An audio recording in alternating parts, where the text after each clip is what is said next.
Hello guys, good day, good day, good day. Welcome to my vlog, this is Papa Dance Vlog OC. Alright, today's video pupud testing tayo ng Mary Grace Ensimada and Mary Grace Cheese Roll. Alright, umpisa na natin. Ito na yung ating Ensimada. Ayan, wala tayong studio kaya daming kamay. Galaw-galaw dyan. Ayan na po. Okay, Ensimada, maganda yung balot. Tignan natin. Tignan niyo yung balot niya maganda. Elegante. White paper siya na silky. Tapos merong gold Mary Grace emboss sosyalin. Elegante yan dati. Buksan na natin mga lodi. Tada! Okay, yan. Medyo nagmumoist at tagyulusaw na yung kasukal niya kasi galing pa lang Pinas yan. So, matagal-tagal yung biyahe, pinawisan na siya sa loob ng eroplano. Tsaka ilang araw na rin sa fridge. Yan, nyam-nyam-nyam. Tinikman ko na nga yung Ensimada dating kain lang tayo, mga idol. Kung hindi nyo pa natikman yan, bili na kayo, kaya lang medyo mahal. Yan. Enjoy lang, namnamin natin yung sarap ng Ensimada, Mary Grace Ensimada. Nakita ko to sa Dagupan, tapos nung nakita ko yung presyo, mahal. Parang 90 pesos ang isa. Sabi ko, bakit ang mahal naman sa isip-isip ko? Siguro masarap, kaya tinry ko, tinikman ko. Masarap na, maganda yung pagkakagawa. Yan, isang kagat na lang, maubos na. Nyam-nyam-nyam. Kung mabot kang sa video na to hanggang dito, comment down below kung nasaan ka, saan mo napapanood yung video natin. Ciao, boost na mga idol. Kay cheese roll naman tayo, Mary Grace Cheese Rolls. Ganun din to, nung bagong bili, fluffy siya, malambot. Tapos pero ngayon medyo, susolid na siya kasi galing siya ng fridge. Ayan.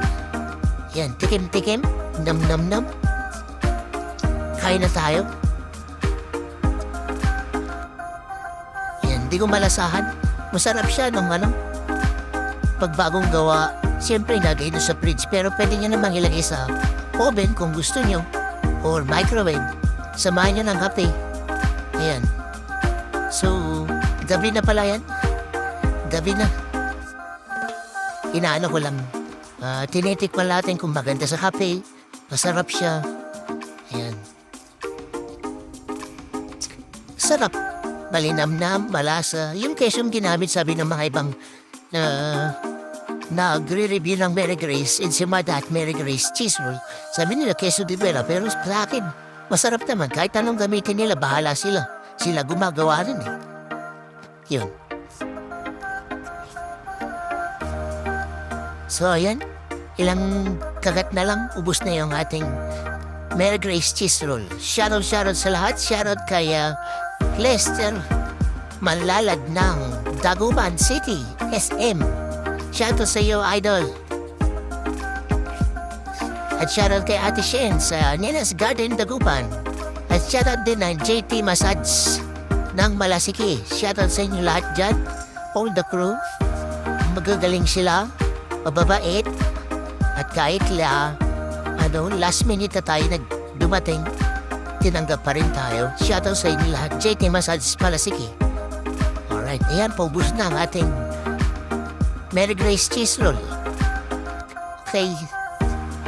Andito ata yan na yung ating, yung wrapper niya po.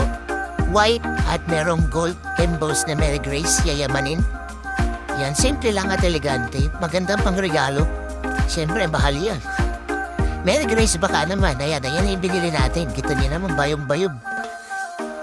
Oh, yeah. Okay.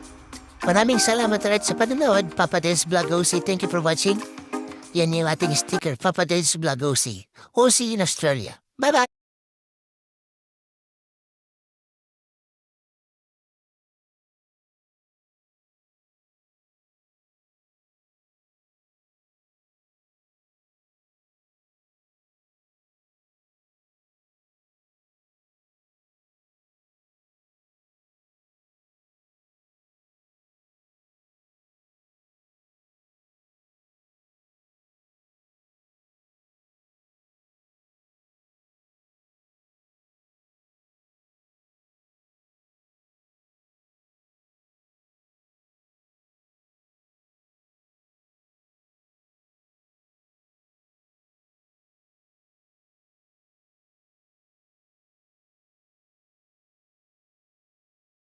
Thank you for watching. Yan yung ating sticker. Papa Dave's Vlog Host. We'll see you next time. Bye-bye!